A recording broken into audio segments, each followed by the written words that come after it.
Gravíssimo, a denúncia acaba com Alexandre de Moraes. Uma denúncia explode contra o ministro do STF e alerta o Ministério Público sobre uma possível prisão do ministro. É sobre este assunto que nós vamos falar agora e você já pode compartilhar. Leonardo Desideri compartilha em sua coluna no site Gazeta do Povo. Moraes está atropelando o Ministério Público. Por que isso é tão grave? A denúncia traz sobre a operação policial a mando de Alexandre de Moraes contra os empresários e diversas outras ações que, segundo a coluna, trabalham em usurpação das funções que são do Ministério Público. Ao autorizar a operação policial de busca e apreensão contra 8 empresários, o ministro do Supremo Tribunal Federal, Alexandre de Moraes, fez mais do que criar uma aberração dentro do Poder Judiciário, diz Leonardo.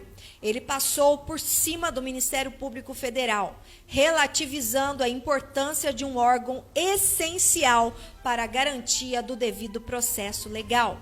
Além de ter aberto ele próprio a série de inquéritos relacionados às fake news e aos chamados atos antidemocráticos em usurpação de funções que são do Ministério Público Federal, Moraes negou os diversos pedidos de arquivamento dos inquéritos feitos pela Procuradoria-Geral da República e não intimou o Procurador-Geral da República antes das medidas contra os empresários. É absolutamente inviável que medidas cautelares restritivas de direitos fundamentais que não constituem um fim em si mesmas sejam decretadas sem prévio pedido e mesmo sem oitiva do Ministério Público Federal, disse a vice-procuradora-geral da República, Lindora Araújo, em uma manifestação após a decisão. Na última sexta-feira, Lindora pediu que o STF encerre imediatamente as investigações contra os 8 empresários. A prática de escantear o Ministério Público Federal tem se repetido nos últimos meses, o que preocupa muitos procuradores e promotores.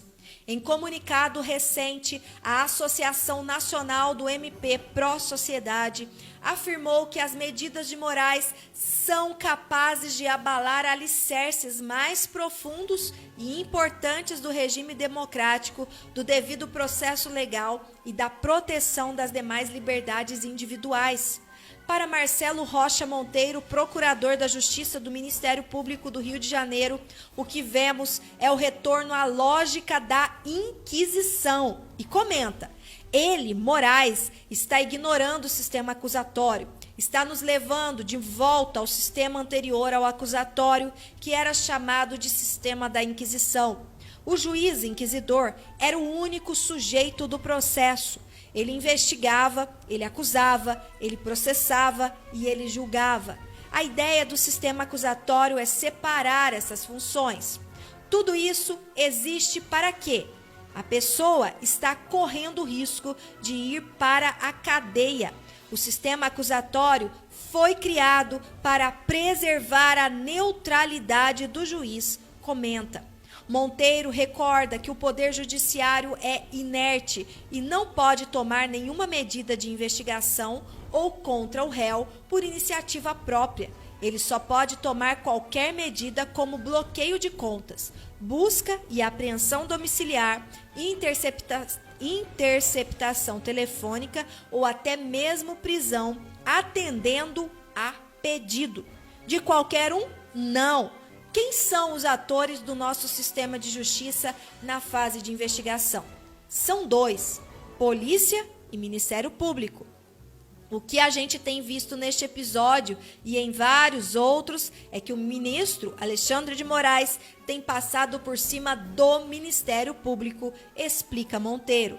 Para ele, o que torna o caso ainda mais grave é que Moraes atendeu a um pedido de medidas cautelares feito pelo senador Randolfo Rodrigues, que é coordenador da campanha de Luiz Inácio Lula da Silva à presidência da República.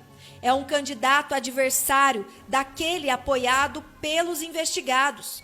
Este senador não tem legitimidade e não tem isenção, porque ele está pedindo a um juiz medidas contra adversários do candidato dele, sendo que ele não é polícia e não é Ministério Público. É uma ilegalidade gravíssima quando quem faz um pedido ao juiz não tem legitimidade para fazer o pedido. O juiz tem que decidir o seguinte: não tomo conhecimento deste pedido, não estou analisando nenhum mérito, não conheço do pedido, porque a parte que formulou o pedido é ilegítima. Ignorar pedidos de arquivamento da PGR por si só já é ilegal, além de não intimar o Ministério Público sobre as ações, de ferir o princípio da inércia do Judiciário e de ter aceitado o pedido feito por uma parte ilegítima. Moraes também tem ignorado os diversos pedidos de arquivamento dos inquéritos relacionados às fake news. Isso, por si só, segundo Monteiro, é uma grave ilegalidade sem precedentes recentes no Poder Judiciário. Moraes está agindo como se o Ministério Público Federal não existisse. Esse inquérito continua em andamento porque Alexandre desrespeitou essa regra. O inquérito já é ilegal desde sempre. Para se ter uma ideia, este pedido de arquivamento foi feito pela Raquel Dodge, ex-PGR, recorda Monteiro. Quando o Procurador-Geral da República pede o arquivamento de um inquérito ao Judiciário, o pedido é tratado como uma mera formalidade. O Judiciário não tem outra coisa a fazer, senão arquivar o inquérito. Essa dinâmica é prevista pelo artigo 28 do Código do Processo Penal, em uma redação que ainda está em vigor. Atropelando e passando por cima do Ministério Público Federal, Moraes tem feito o Brasil regredir, segundo Monteiro, ao tipo de processo penal da Idade Média, em que não havia preocupação com a neutralidade e a imparcialidade do juiz, e no qual o juiz assumia as funções de promotor. Tem um velho ditado que a gente usa para falar do sistema da Inquisição: quem é julgado pelo seu acusador precisa de Deus para fazer a sua defesa.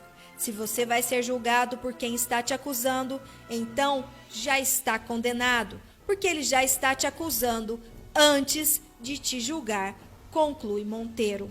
A verdade é dita neste mesmo ditado: a nossa única defesa hoje se chama Deus. Somente Deus pode livrar o Brasil desta Inquisição.